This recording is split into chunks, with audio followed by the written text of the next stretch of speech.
Depuis une vingtaine d'années, je m'intéresse en fait à l'agriculture de précision, à vouloir mettre mieux toutes mes interventions, mieux appliquer mes produits, mieux appliquer mes engrais, mieux utiliser mes semences. Je suis équipé de matériel relativement polyvalent. Par exemple, ce boîtier-là peut aller à la fois sur cette caisse à vent de semis, sur mon pulvé ou sur ma moissonneuse-batteuse, où je vais pouvoir enregistrer toutes mes pratiques à l'intérieur d'une parcelle, où je vais essayer de moduler des doses de semis en fonction d'une carte, une carte de sol qui peut être faite à l'aide d'un quad par exemple, ou d'un expert qui va caractériser le sol de ma parcelle. On a des sols très hétérogènes ici, hein, avec des argiles qui sont très différentes, avec des profondeurs de sol qui sont très variables aussi. Et donc moduler des doses de semis, moduler du phosphore, de la potasse est très intéressant. Après, je peux avoir d'autres capteurs qui sont embarqués sur un tracteur, comme un hand sensor qui me permet de moduler l'azote. Je peux récupérer des cartes aussi qui viennent de différents modèles ou différents outils d'aide à la décision pour moduler des régulateurs de croissance, moduler des fongicides. Et le but, c'est de faire un peu d'économie, mais surtout d'optimiser mes quantités produites et la qualité aussi produite de mes céréales ou de mes autres cultures. Alors, pour faire de l'agriculture de précision, il y a différentes étapes. Et le problème, c'est que les étapes sont relativement isolées encore. Donc il faut essayer de les relier. Hein. La première étape, c'est de capter l'information.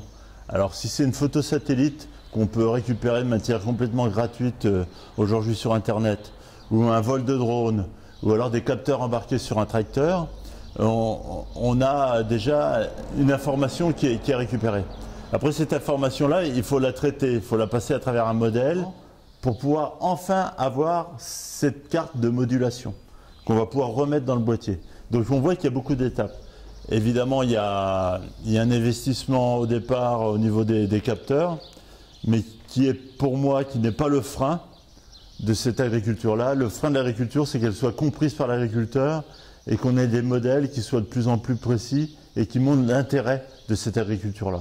Si on fait le parallèle par rapport à un outil qui est la barre de guidage, la barre de guidage est relativement simple. Elle s'est modernisée, maintenant on a des écrans couleurs qui nous permettent de nous guider dans les champs, mais c'est relativement simple, il suffit de rentrer dans la parcelle, de définir un point A et un point B, de tracer une droite et après de faire des parallèles.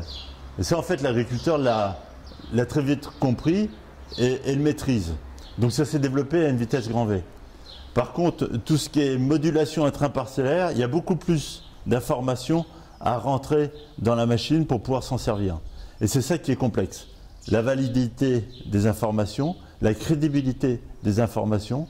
Est-ce que une ou deux informations est suffisante pour pouvoir faire une application intraparcellaire modulée?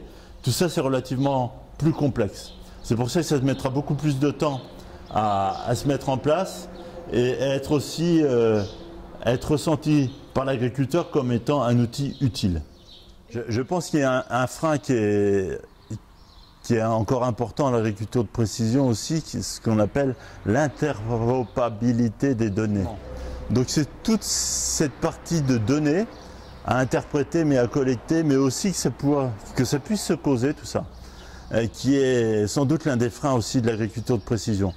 Je ne crois pas à une normalisation, parce que tant qu'on fasse une norme et qu'elle plaise à tout le monde, on voit bien le temps que ça peut mettre et la complexité de la chose.